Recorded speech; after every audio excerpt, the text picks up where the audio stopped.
Pada awal abad ke-7 Masehi, Mekah merupakan pusat perdagangan dan kekuasaan suku Quraisy. Masyarakatnya menjunjung tinggi garis keturunan, kekayaan, dan kehormatan keluarga. Kasta sosial sangat berperan dalam struktur masyarakat. Keluarga bangsawan dipandang tinggi dan kemewahan hidup menjadi ukuran status serta kehormatan. Dalam konteks tersebut, lahirlah seorang pemuda dari keluarga bangsawan Quraisy yang memiliki segalanya, kekayaan, kehormatan, dan ketampanan.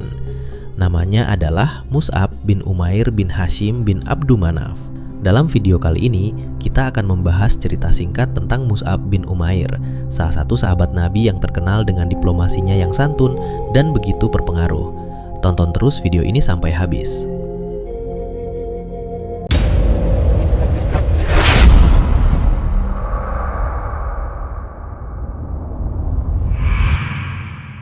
Mus'ab bin Umair diperkirakan lahir sekitar tahun 590 Masehi di tengah masyarakat Quraisy yang sangat menjunjung status sosial dan garis keturunan. Ia berasal dari keluarga bangsawan dan kaya raya. Ibunya, Hunas binti Malik, adalah seorang wanita Quraisy yang sangat berpengaruh dan disegani karena karakter yang tegas dan pendirian yang kuat. Mus'ab dikenal sebagai anak kesayangan keluarga. Ia hidup dalam kemewahan sejak kecil, mendapatkan fasilitas terbaik, pakaian termahal, dan perhatian penuh dari ibunya. Tidak hanya dari keluarganya, Mus'ab juga dikagumi oleh banyak kalangan di Mekah karena ketampanan, kecerdasan, dan penampilannya yang sangat rapi. Menurut catatan Ibnu Sa'ad dalam Tobaqot Al-Kubra, Mus'ab termasuk pemuda Quraisy yang sangat memperhatikan penampilan. Ia senantiasa mengenakan pakaian dari kain terbaik dan memakai parfum yang harum. Dikisahkan bahwa masyarakat Mekah bisa mengenali kehadirannya hanya dari aroma parfum mahal yang tertinggal di jalan yang ia lalui. Namun seluruh kemewahan tersebut kelak akan ia tinggalkan demi keyakinan yang lebih besar daripada dunia yang pernah ia miliki. Pada masa awal dakwah Islam, Rasulullah SAW menyampaikan risalahnya secara sembunyi-sembunyi selama kurang lebih 3 tahun. Beliau melakukannya di sebuah rumah milik seorang sahabat bernama Al-Arkam bin Abi Al-Arkam yang terletak di lereng Bukit Safa. Rumah ini kemudian dikenal dalam sejarah sebagai Dar Al-Arkam, pusat dakwah rahasia pertama dalam Islam. Saat itu, hanya sedikit pemuda Quraisy yang tertarik kepada Islam. Namun, berita tentang ajaran Rasulullah SAW mulai tersebar dan diam-diam menarik perhatian para pencari kebenaran, termasuk Mus'ab bin Umair, yang kala itu dikenal sebagai pemuda elit Quraisy. Penasaran dengan ajaran yang disebut-sebut menyeru kepada tauhid, keadilan, dan penghapusan penyembahan berhala. Ia lalu diam-diam mencari tahu lebih jauh dan akhirnya memutuskan untuk mengunjungi Dar Al-Arkam. Dalam suasana tertutup dan penuh kehati-hatian, Mus'ab duduk dan mendengarkan Rasulullah SAW membacakan ayat-ayat Al-Quran. Pengalaman itu mengguncang batinnya. Ayat-ayat Al-Quran yang disampaikan Rasulullah SAW menyentuh hatinya secara mendalam. Tidak butuh waktu lama baginya untuk menerima kebenaran Islam. Ia langsung menyatakan keislamannya di hadapan Rasulullah SAW dan para sahabat yang hadir. Namun, karena memahami bahwa keluarganya, terutama ibunya, Hunas binti Malik, sangat keras terhadap hal-hal baru, Mus'ab memilih untuk menyembunyikan keislamannya. Ia tetap menjalani kehidupan sosialnya seperti biasa di Mekah, namun dalam hati ia telah menjadi seorang muslim yang taat. Dalam beberapa riwayat disebutkan bahwa Mus'ab melaksanakan sholat secara sembunyi-sembunyi dan terus menghadiri majelis di Dar Al-Arkam tanpa sepengetahuan keluarganya. Ia menjaga rahasia itu dengan sangat hati-hati karena ia tahu bahwa jika terbongkar, posisinya sebagai pemuda terhormat Quraisy akan segera runtuh. Namun, sebagaimana dakwah yang terus berkembang dan sebagai pemuda yang aktif di lingkungan masyarakat Mekah, keislamannya akhirnya diketahui. Sebagian ulama menyebut bahwa Utsman bin Talhah adalah orang yang pertama kali melihat Mus'ab sedang sholat dan kemudian menyebarkan informasi itu ke kalangan Quraisy. Ketika keislaman Mus'ab diketahui oleh keluarganya sangat marah dan terpukul. Terutama ibunya, Hunas binti Malik, reaksi yang muncul sangat keras.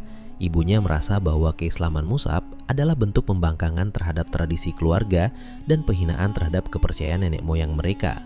Sebagai akibatnya, Mus'ab dikurung dan dikucilkan oleh keluarganya.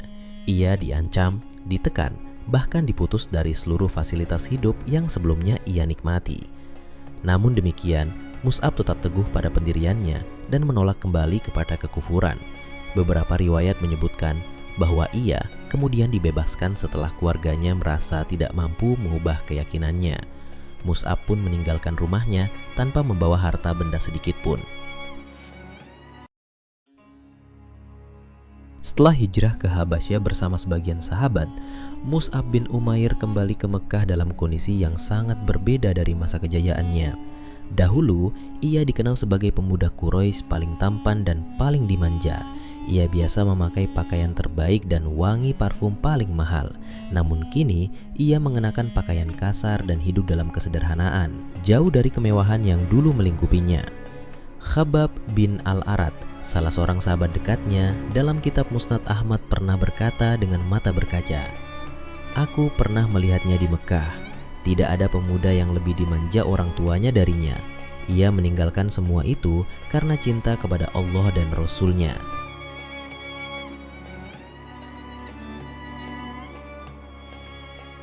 Setelah Bai'atu Aqobah pertama, penduduk Yatsrib, Madinah yang masuk Islam meminta agar diutus seorang pengajar yang dapat membimbing mereka.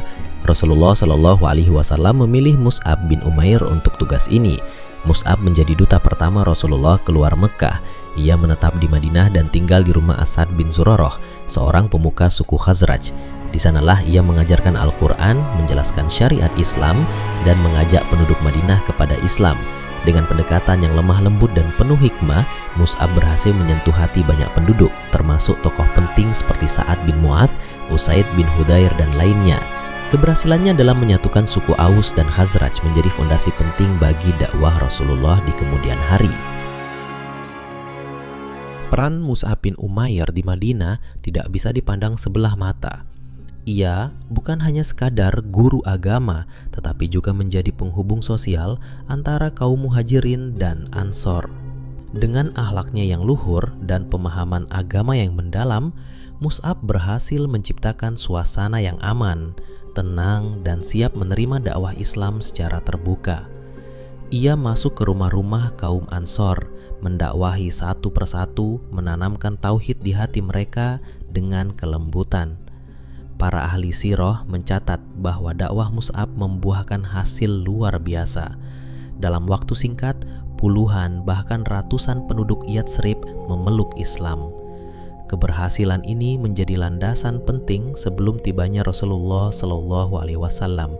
Karena itulah, sebagian ulama menyebut Mus'ab bin Umair sebagai peletak batu pertama dakwah Islam di Madinah. Satu peran mulia yang menjadi bagian penting dalam sejarah hijrah dan tegaknya masyarakat Islam pertama. Tahun 3 Hijriah, pecahlah Perang Uhud. Mus'ab turut serta sebagai prajurit dan ditugaskan oleh Rasulullah untuk memegang panji kaum muslimin. Dalam pertempuran tersebut, Mus'ab menunjukkan keberanian luar biasa. Ia terus membawa bendera Islam meskipun pasukan muslim berada dalam posisi sulit. Saat tangan kanannya dipotong oleh musuh, ia memegang bendera dengan tangan kiri.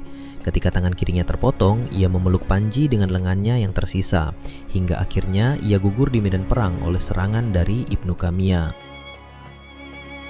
Setelah pertempuran Uhud berakhir, Rasulullah berjalan mengitari Uhud untuk melihat kondisi para syuhada. Di antara ratusan korban, beliau menemukan jenazah Mus'ab bin Umair dalam keadaan mengenaskan. Tubuhnya dipenuhi luka. Kedua tangannya telah putus dan panji kaum muslimin tergeletak di samping jasadnya. Rasulullah berhenti sejenak. Wajah beliau tampak duka, dan para sahabat yang menyaksikan kejadian itu mencatat kesedihan yang mendalam dari raut beliau. Mus'ab yang dahulu dikenal sebagai pemuda paling tampan dan termewah di Mekah, kini terbujur kaku hanya dengan sehelai kain usang. Diriwayatkan oleh Khabbab bin Al-Arat radhiyallahu anhu, ia berkata, "Kami hijrah bersama Rasulullah demi mengharap ridho Allah, maka pasti pahala kami telah ditetapkan di sisi Allah. Namun, di antara kami ada yang meninggal dunia sebelum menikmati balasan dunia sedikit pun, dan diantaranya adalah Mus'ab bin Umair. Ia gugur pada perang Uhud dan tidak ada sesuatu yang layak yang kami temukan untuk mengkafaninya kecuali selembar kain. Jika kain itu kami tutupkan ke kepalanya, maka kakinya terlihat, dan jika kami tutupkan ke kakinya, maka kepalanya terlihat. Maka Rasulullah bersabda, "Tutuplah kepalanya dan letakkan rumput idhir di kakinya." Inilah potret keimanan yang kokoh. Seorang pemuda yang dulunya hidup dalam kemewahan, kini wafat dalam kesederhanaan, namun tercatat mulia di sisi sejarah. Ia tidak hanya syahid sebagai prajurit, tetapi sebagai lambang keteguhan hati dalam mempertahankan keimanan hingga nafas terakhirnya. Mus'ab bin Umair adalah contoh nyata seorang pemuda yang mengorbankan seluruh fasilitas duniawi demi keyakinan kepada Islam.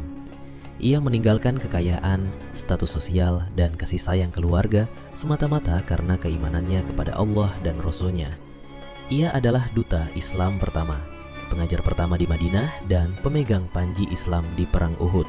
Namanya tercatat dalam sejarah sebagai salah satu syuhada paling mulia yang meninggalkan dunia dalam keadaan miskin, namun mulia di sisi Allah.